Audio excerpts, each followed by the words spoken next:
château de Winneck. Avec le château de Schöneck et le château de Hohenfels, le Winneck est le troisième château fort situé sur le banc communal de Dambach.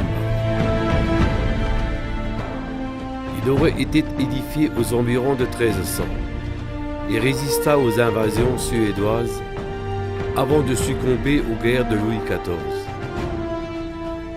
Il est classé monument historique depuis 1985.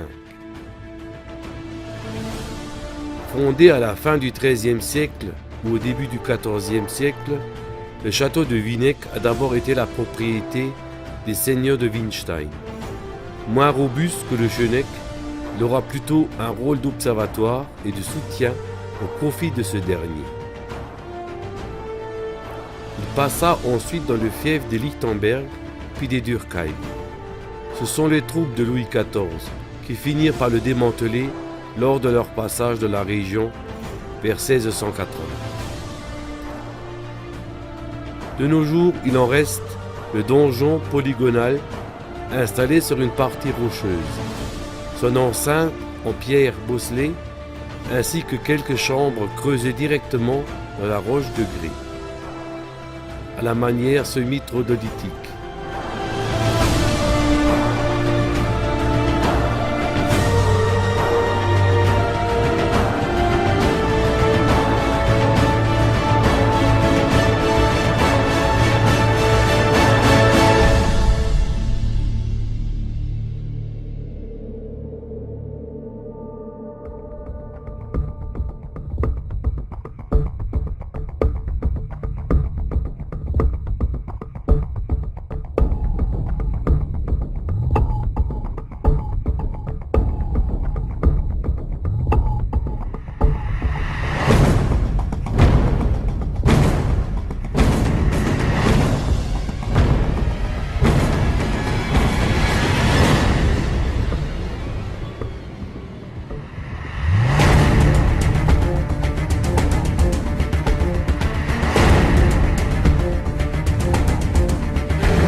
Le château de Wittschlössl.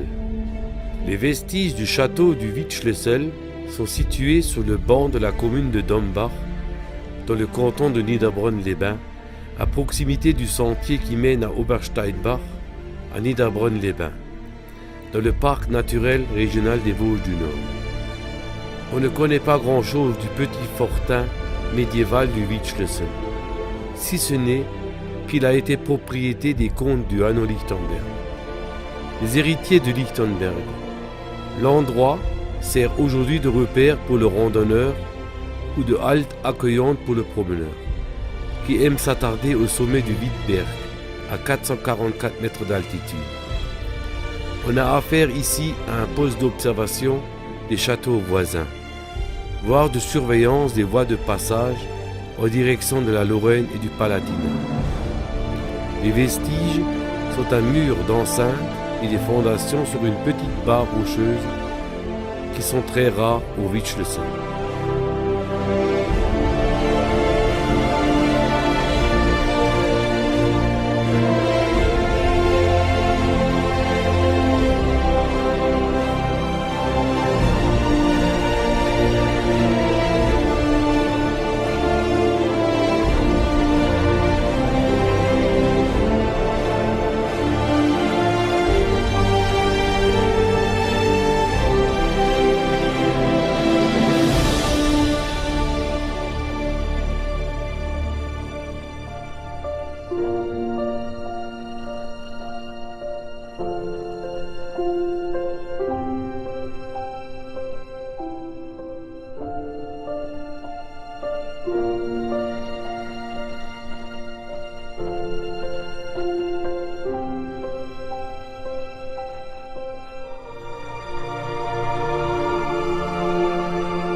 Le rocher de l'Erbsenfels porte un nom bien étrange, le rocher des petits pois.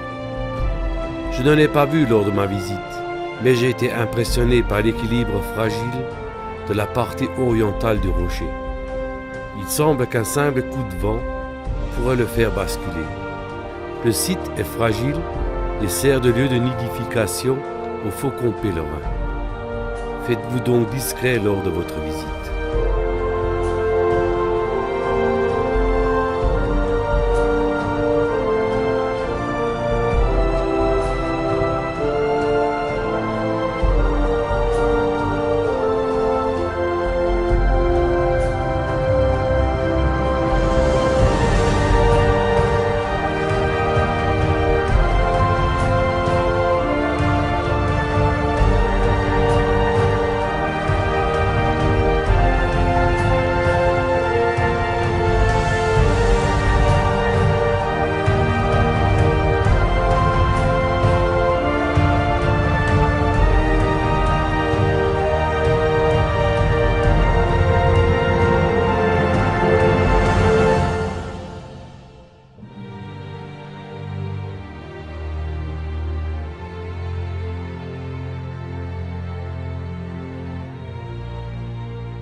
La formation des Vosges débuta au Précambrien,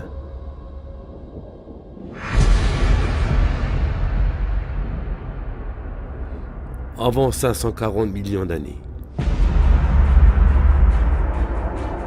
où une chaîne de montagnes recouvrait la région, dont les reliques sont visibles dans les gneiss du Clément et de Sainte-Marie-aux-Mines. Au début de l'ère primaire, l'Alsace et les Vosges étaient recouvertes par la mer. Un volcanisme basaltique et andésite produisit des Grauwackes. Durant le Dévonien, s'accumulèrent sur le vieux socle des schistes et des arkoses qui formeront plus tard les gneiss. Les Vosges étaient recouvertes par une mer chaude et peu profonde où se formèrent des récifs coralliens. Un volcanisme sous-marin créa les massifs du Schirmeck et du Champ du Fou. Au Dévonien moyen, il y a 397 millions d'années, débuta le soulèvement de la chaîne hercynienne.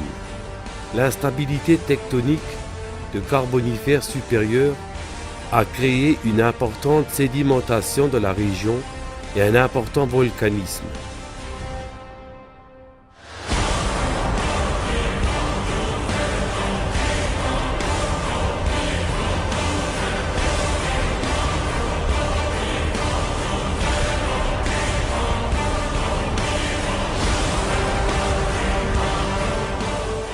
Mis en place le Pluton granitique des Ballons des Vosges. Une mosaïque de nappes d'eau douce, de lacs et de marécages donna naissance aux couches de charbon au sud et au nord des Vosges.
La chapelle du Tierkirchlein se situe à proximité de Rothbach.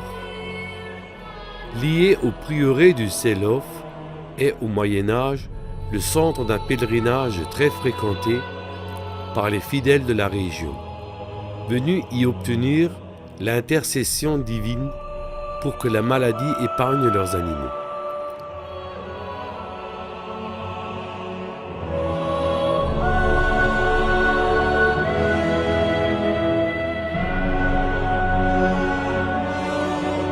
Les vestiges de l'édifice comprennent d'ailleurs une sculpture de tête d'animal, peut-être celle d'un bélier.